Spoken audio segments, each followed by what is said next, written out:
Kia ora koutou, nau mai, haere mai, hello and welcome to Flourishing Through Positive Education. I'm Natalie Calder, the founder of Being Education, Learning to Flourish, and also the author of the Classroom Connections project.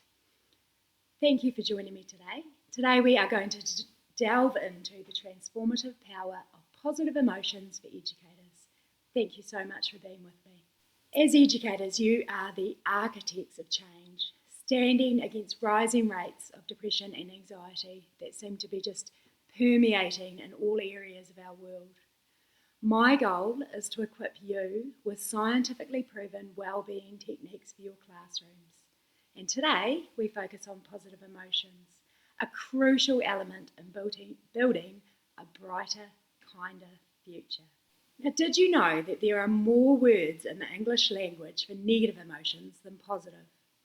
As we discussed last week, the negativity bias served us well in the past, but in our current context, we can shift our focus. Positive emotions aren't about denying negativity. They're about making a conscious choice on how we react. It does take practice, but it's essential for our well-being. By embracing positive emotions, we can better cope with stress, we enjoy greater social support, and we increase our relationship satisfaction. Positive emotions aren't just indicators of flourishing. They actively contribute to our growth, mental health, and our happiness. Now, a really good example of how this works is that in the 1930s, there was a thing called the nun study. And it actually came about, it showed that even that the nuns expressing more positive emotions in their lives lived a whole decade longer than those that didn't. So the researchers decided that nuns were an ideal group for such a study.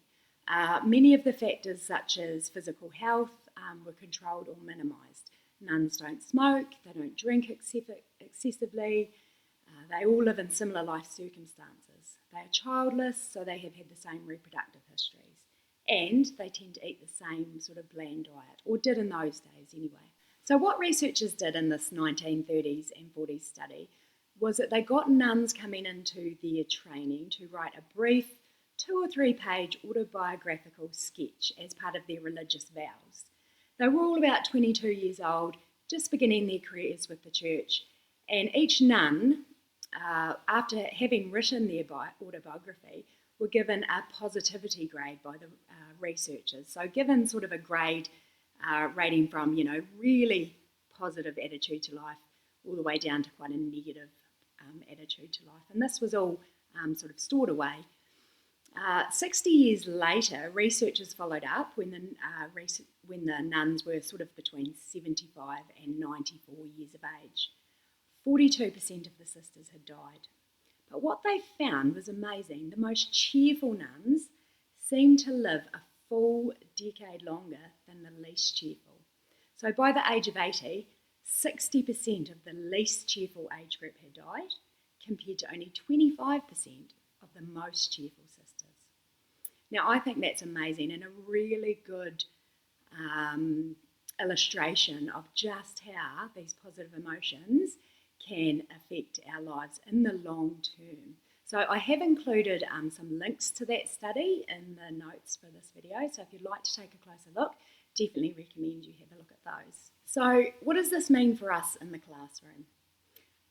Fostering positive connections among students is vital, as we discussed last week. Perceived responsiveness and shared positive experiences build social bonds. Barbara Fredrickson studies reveal that a positive mindset before a challenge increases perseverance and therefore success. And that's what we want for our children. Now, I just really want to highlight that it is absolutely imperative that we feel all our feelings, all of our emotions. So our emotions are just energy in motion. And we have these as an indicator to ourselves that there's some part of us or something that needs attention. So we absolutely, I do not mean to downplay our negative emotions. I absolutely think we need to feel those and we need to explore where they've come from. However, what we do have power over is what we do once we feel these emotions. So there's 2 parts to this. one of those is that we really celebrate the positive emotions, and the second part is that we learn to take a minute when we're feeling our negative emotions and react in a way where we sort of engage that prefrontal cortex and we make a choice rather than reacting on a instinct. So that is something that does take time, but I think is something that will serve us right throughout our lives. And the earlier that children start to learn these things, I think the more valuable and the more positive outcome for our children. Okay, so some of the activities I've got this week, let's start off with one that I really love doing, and actually this might be something that you might like to try for yourself, because I have done this and it's a really inspiring activity to do. So it's called a positivity booster list. And what this is where you spend some time, obviously you'll talk through positive emotions with your children first, go through some of the science on this, but then get them to sit down and make a list of activities that make them feel good. You know, whether it's hobbies or sports or foods or people, any things that they know that make them feel happy, feel joyful, feel calm, feel successful, feel proud, any of those things. And the real crux with this activity is that rather than just to do this and then set it aside and not think about it again, this becomes a real working document in your classroom. This becomes something that you can come back to later on. So say that child then comes up to you a bit later and says, look, I'm feeling a bit down, or something's happened, or even you just might notice that they're not quite themselves. You can go back to that list and look at it with them and say, you know what, I understand you're feeling a bit down or a bit sad or a bit angry. What's one of the things off this list that you think you could do now that might help you to feel better? You know, that might be going and finding a friend at the playground. It might be going and sitting under a tree on their own and having a little bit of time out. You know, any of those things. So yeah, the real crux is not just using this as a one-off activity, but perhaps starting the year doing this activity and then having that somewhere available for that child where they can utilise it throughout the year. Awesome. Okay, so on a similar vein, another activity that you can do with your children is to design a positivity day. So this is where they have a little bit of creativity around just imagining from the time that they get up and get out of bed in the morning until the time that they go to bed at night, what would they do if they were to fill their day with things that make them feel good? Now, that's not always going to be joy. It might be, like I said before, feel calm, feel successful, feel proud. What are all those positive emotions, and how can they create a day? What would they fill that day with? Would they get up out of bed and have their favourite breakfast? Would they go and get a cuddle from mum or dad?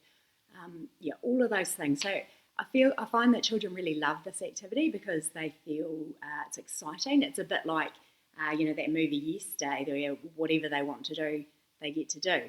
And ultimately, would they get to do this day? Who knows whether that would actually whether it would pan out the way they might expect it. However, that creativity and that energy and that emotion that they put into designing their day for themselves really does put them in an awesome frame of mind, and again just reiterates for the child the things that make them feel good, and therefore the things that they have available for themselves that they know they can go and do if they're not feeling so good. Awesome. So I'd really love you to give that a go. You'll be really, I think you'll be really inspired by just how much energy children put into that activity, because they do really seem to love it. And you know what? You might decide that you'll put aside some time, either a little bit of time each week or whatever works for you in your classroom, where you can actually bring some of those things to life. Now, I understand that some of the things on their lists might be way too big for us to be able to do in a classroom, but I'm sure there'll be some things on there that you might be able to recreate in those children's days, or even some things that are similar amongst groups of children. So I really urge you to give that a go, and I'd love to know how it goes. Another really great emotion, and we've looked at this before, is gratitude, and that is a positive emotion. It does build upon itself, so the more you notice what you're grateful for, the more you seem to find things to be grateful for. So one I love doing is a gratitude treasure hunt. We do always explicitly talk about gratitude first, so we'll discuss things that we do have to be grateful for. And an important part of that is not just recognising material things, but recognising I have a house to live in, I have food to eat. You know, obviously we're going to be sympathetic to various children's circumstances within the classroom, and you're going to sort of work around those as you've learnt or got to know your children and built those positive relationships. You'll know automatically some of those things. So so gratitude treasure hunt, discussing all of those things that we do have to be grateful for. And then I do have on my website, www.beingeducation.co.nz, a copy of gratitude treasure hunt that I've made up, which you can use. You can just download for free, or you can make your own.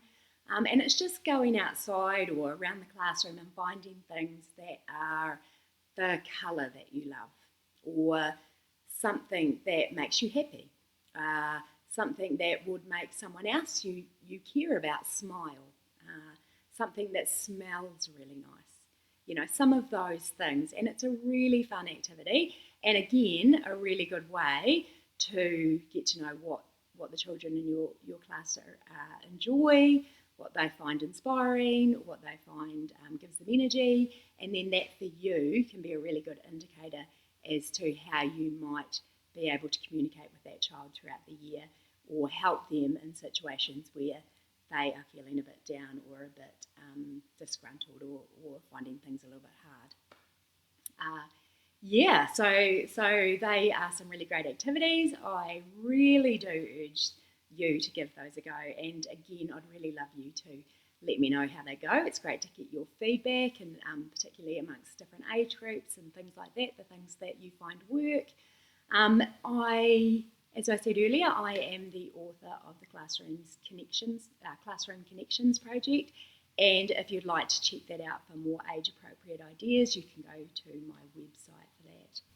Okay, so just before I leave, it is really important, again, just to really reiterate that it is important that we have these discussions with our children before we go into these activities.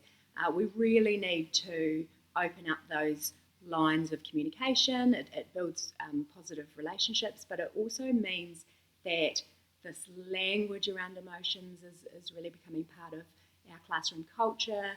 It means the children understand or gain an understanding of these things, but also that you are someone that they can come and talk to about emotions or how they're feeling. So do take that time.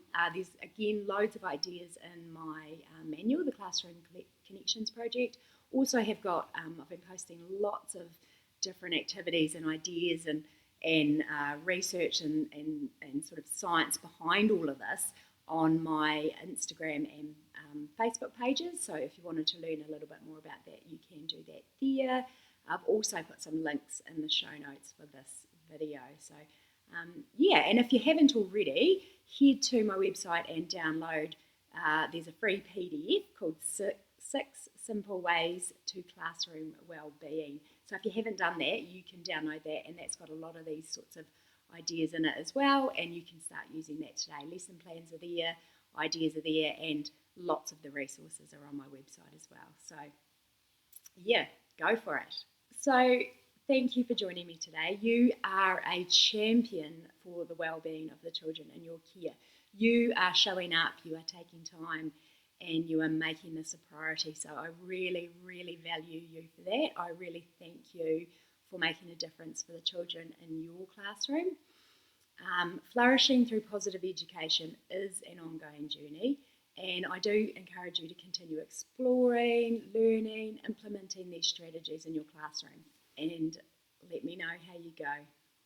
All right, until next time, let's continue building a future where every child realises their unlimited potential. Take care. Ka kite.